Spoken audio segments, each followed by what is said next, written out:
This week's edition of NJBIA's Minding Your Business is brought to you in part by AT&T, helping family, friends, and neighbors connect in meaningful ways every day. From the first phone call 140 years ago to mobile video streaming today, AT&T innovates to improve lives.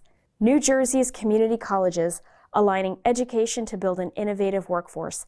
Find out how your business can join and benefit at njpathways.org. And by New Jersey Business Magazine, providing the critical information needs for New Jersey's business community for more than 65 years.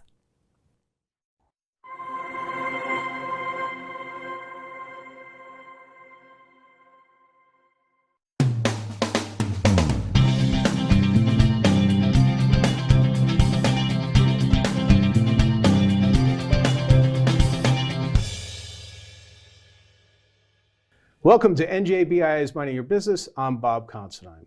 Well, it's April, Earth Day is approaching, and New Jersey Resources has been proudly walking the walk with its sustainability agenda and meeting its carbon reduction goals.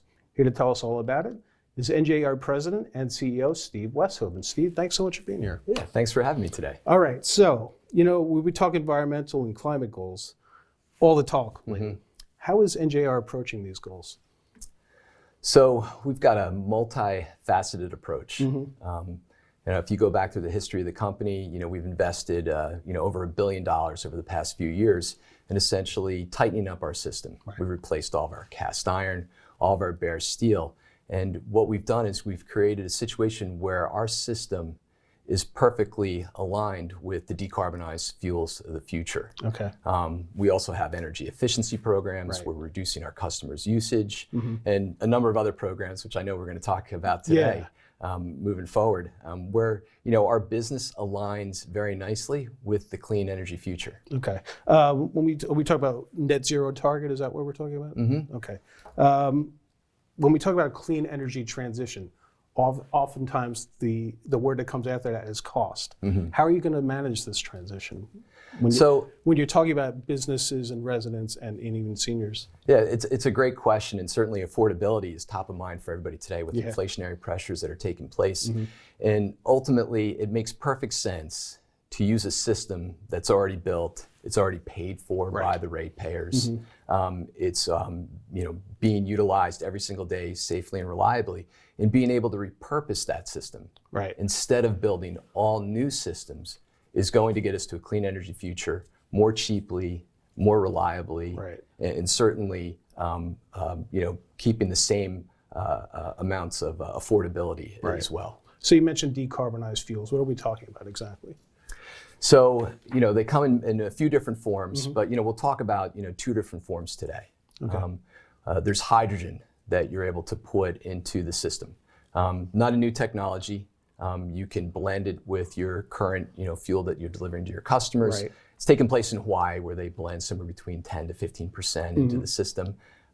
In Europe, they're blending as much as 20%, and those numbers can even go higher. Right. And then also we have renewable natural gas. Right. And that's the methane that comes off of landfills, sewage treatment plants, food digesters, and that can be injected in the pipeline as well. And what that does is it lowers the carbon intensity of the fuel that we're delivering to our customers. And when you add that to energy efficiency and also potential for carbon capture and storage, we believe by 2050 that we can get to a carbon neutral fuel for our customers, which really begs the question that when you're looking at plans going forward, what's the best way to move forward in order to keep all the things that we keep talking about, which is affordability and reliability.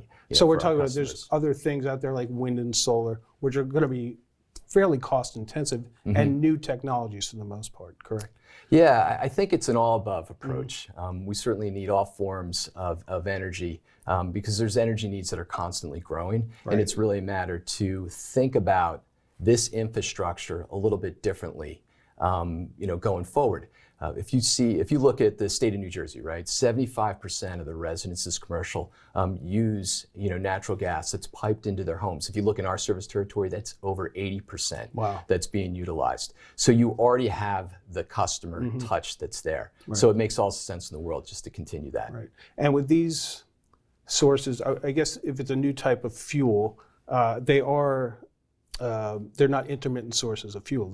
They're what you call stable sources, right? Oh yeah, absolutely. I mean, there's no shortage of landfills in New Jersey, so you're able to pull, natural gas, from those, and certainly hydrogen, it's a produced fuel. So essentially, we've got a process we're able to do just that. In fact, out in Howell, New Jersey right now, we have an electrolyzer that's producing hydrogen from clean energy and injecting that and blending that into our pipelines. And, there's a number of homes that are basically, burning clean hydrogen. So this is happening currently. right now? This is happening right now as we speak, and it has little to no impact on our customers. Would the residents levels. even know?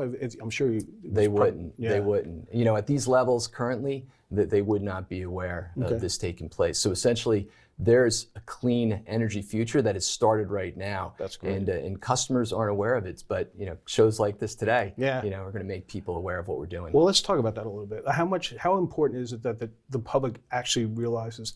They're probably hearing things out there now. All right, the Governor Murphy wants clean energy 2050, zero carbon, and there's a lot of ways to go about that. How important is people to be educated on that from a gas standpoint? How important? I think it's so important from a policy standpoint, because when we consider how we're going to build our homes of the future, when we consider how we're going to make use our energy more efficiently, I think that we need to consider the uses of all the infrastructure that we have, and then ultimately that policy drive needs to be understood by everyone. Everybody needs to be aware of essentially how do we get to a clean energy future. It's not going to be easy. There's going to be costs associated with it. Sure. But ultimately, we need to, in order to align with policy, minimize those costs, still keep the same level of reliability. There's some time factor that's associated with this as well. How quickly can we get there? Yeah. And we all know that building new infrastructure is difficult.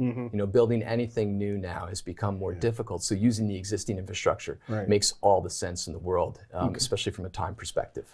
And for people who are receiving or who will soon receiving decarbonized fuels, is there any impact in their house to this? I mean, is there any retrofits that need to be done? Nothing right now. And in fact, we have a long way to go before we would get to the point that there would have to be some sort of changes to make, to a household. And I think ultimately there's going to be innovation that's going to take place. This is a long road.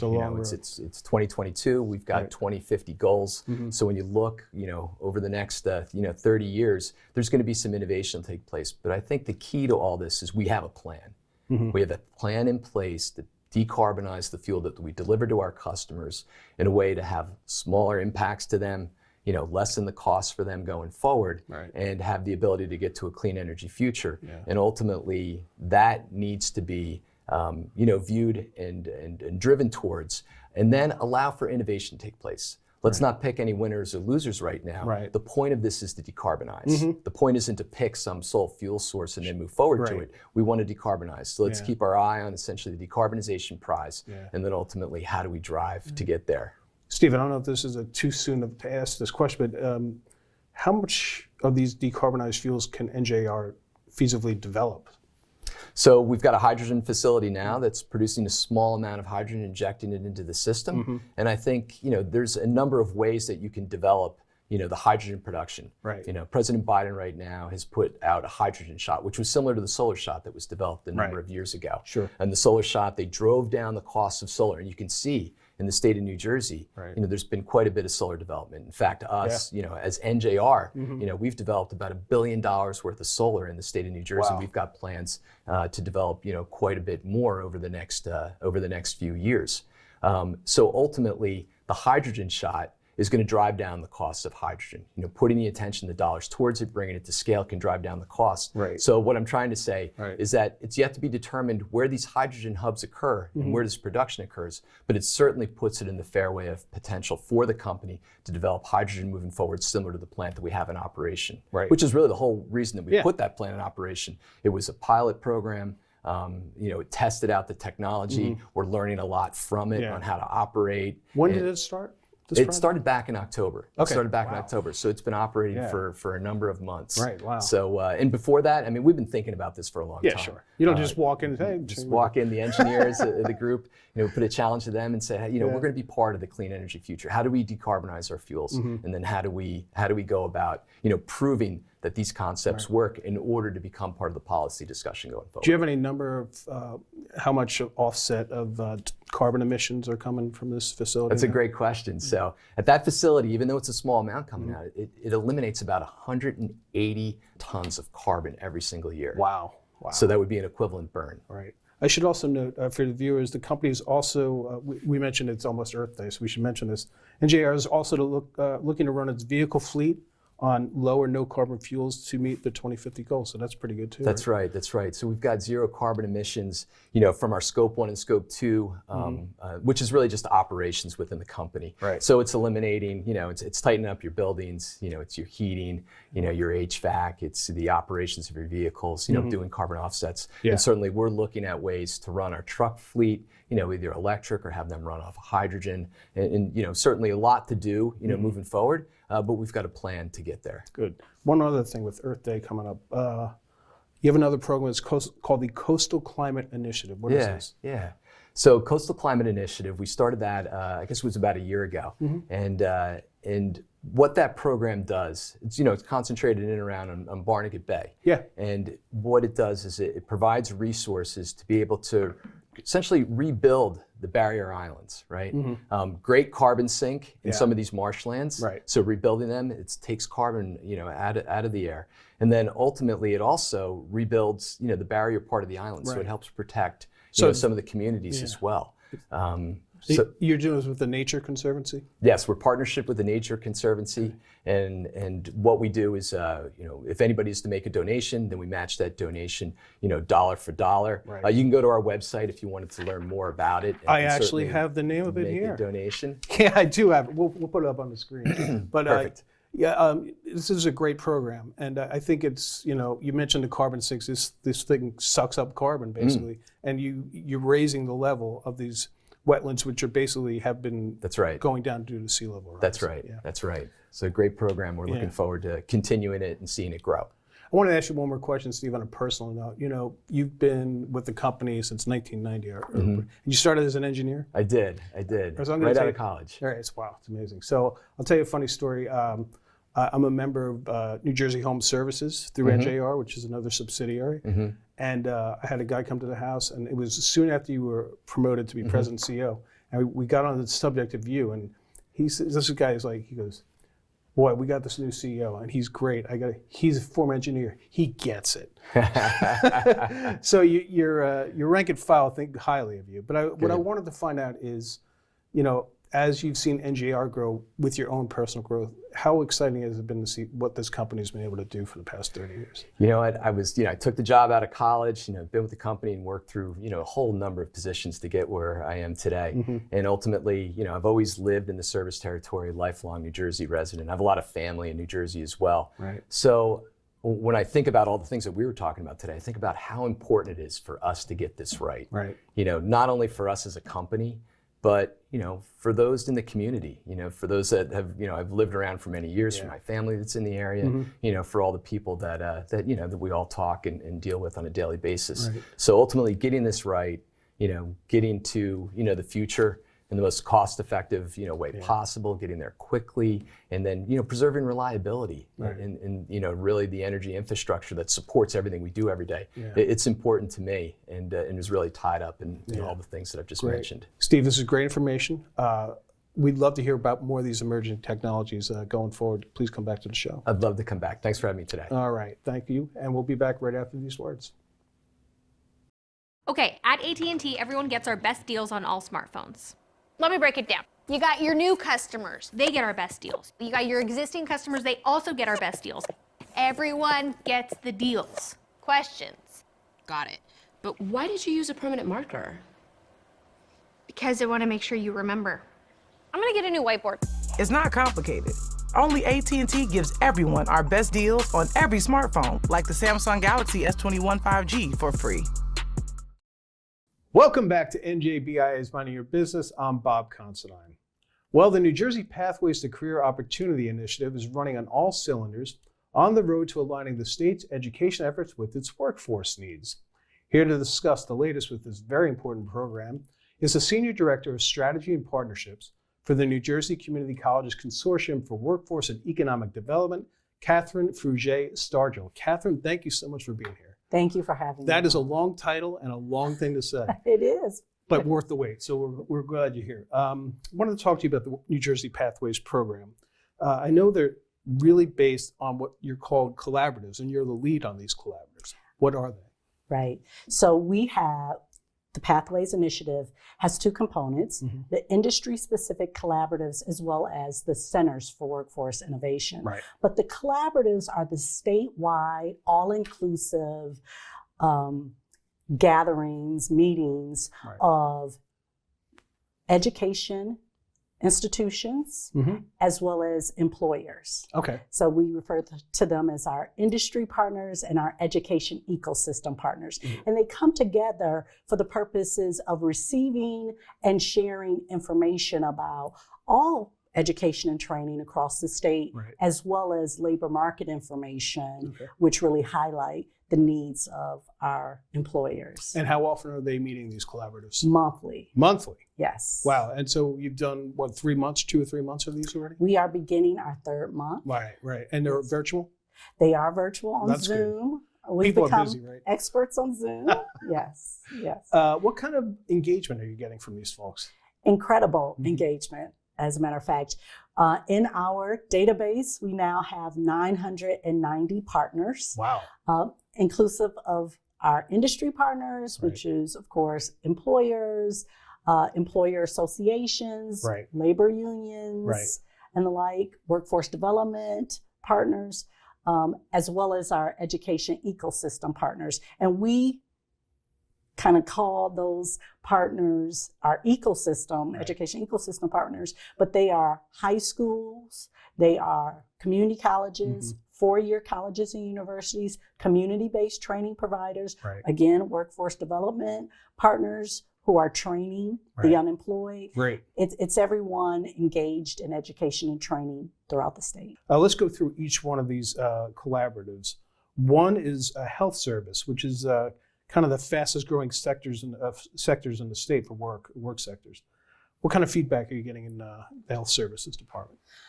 So we have a lot of hospital systems, and it's interesting, that's who you might think about when you think of health services as an industry, but there are so many other elements, like nursing homes and the like, home care, and we've had engagement across that entire industry sector.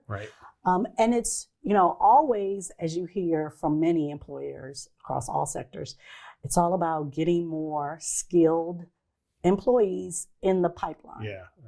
We hear it all the time here for health services. It's such a sector in need, And I'm going to read something off your website, which I thought was fascinating.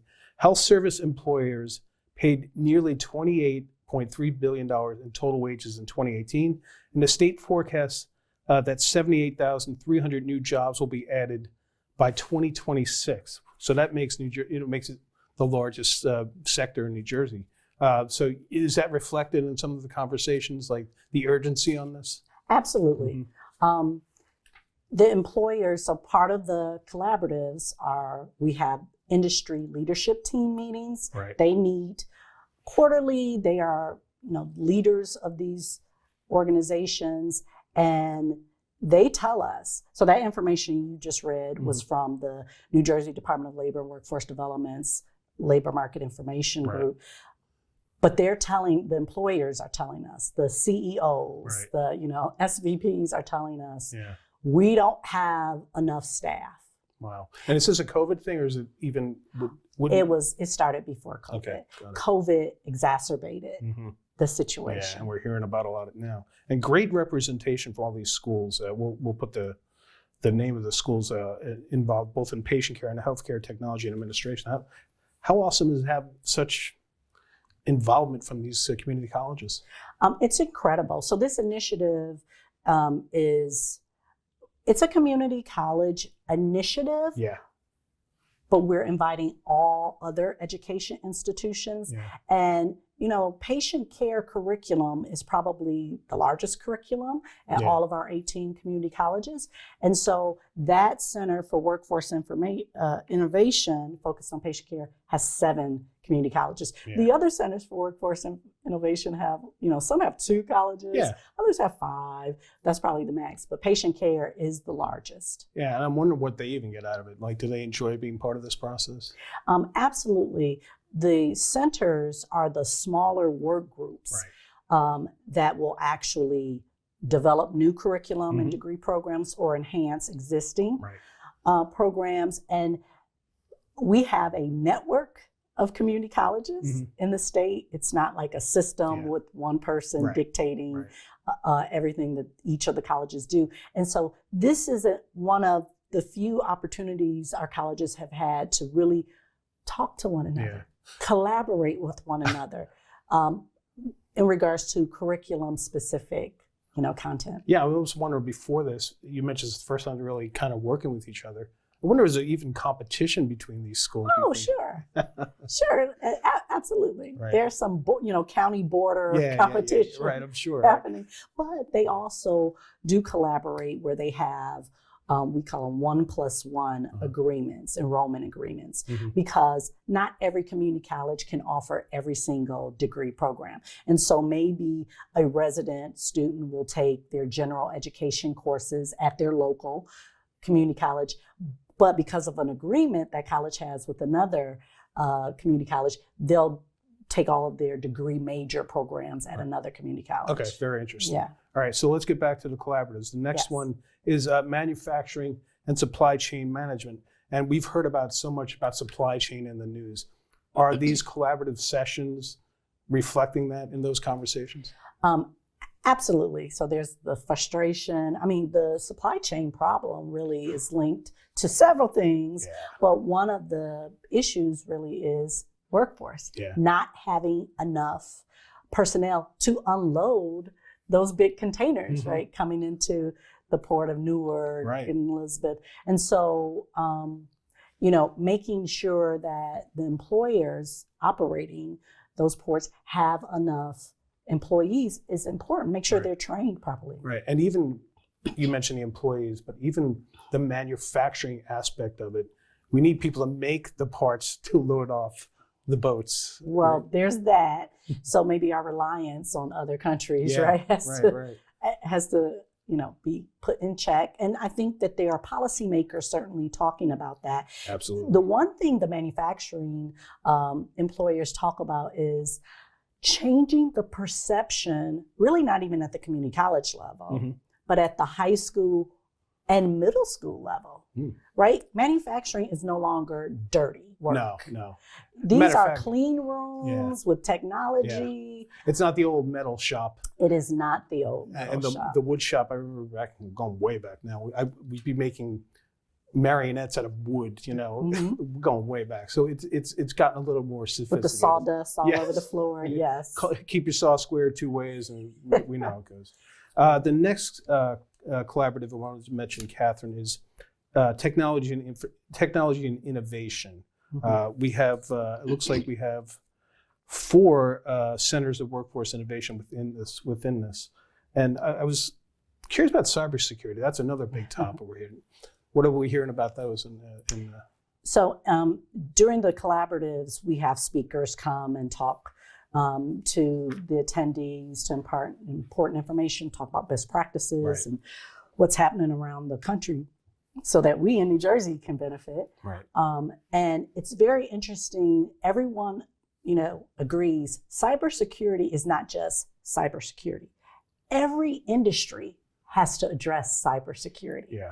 So it is that segment of technology and innovation that really runs across all industries. Right. Yeah, and we hear about that here, that it's a constant focus on cybersecurity because things are advancing, the bad guys are learning new things.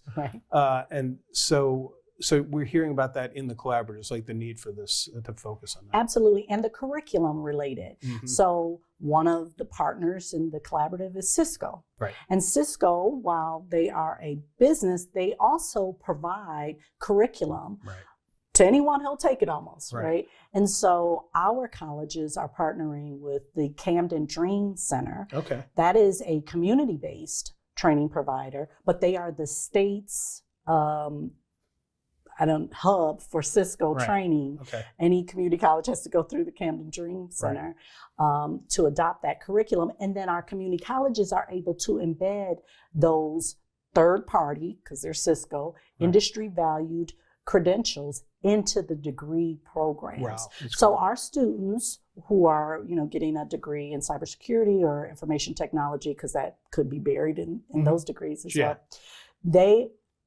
after taking those industry value credential courses that are part of their degree program and sitting for an industry exam, they now have a credential which makes them employable immediately before they actually matriculate to a degree. Hopefully that resonates with students, and when they look for career paths, if they're thinking about how am I going to get a good job early, it's the right place to be. Absolutely. So many of our students at community colleges work and learn. Okay. And so this is, just really a value add, to their degree programs. Got it.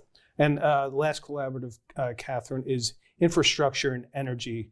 And I guess there's a focus here on renewable energy and construction. The state is spending a lot of resources, a lot of time on renewable energy.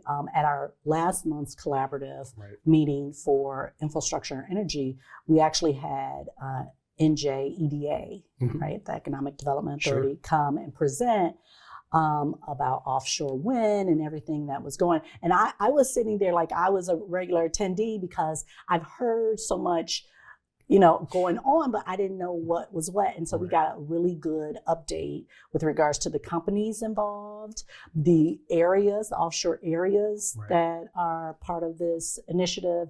And it was just really helpful. And two of our colleges, Rowan College of South Jersey, as well as Atlantic Cape Community College, they are very engaged in creating the initial curriculum for those jobs. And we have the offshore wind projects basically in that area of the state.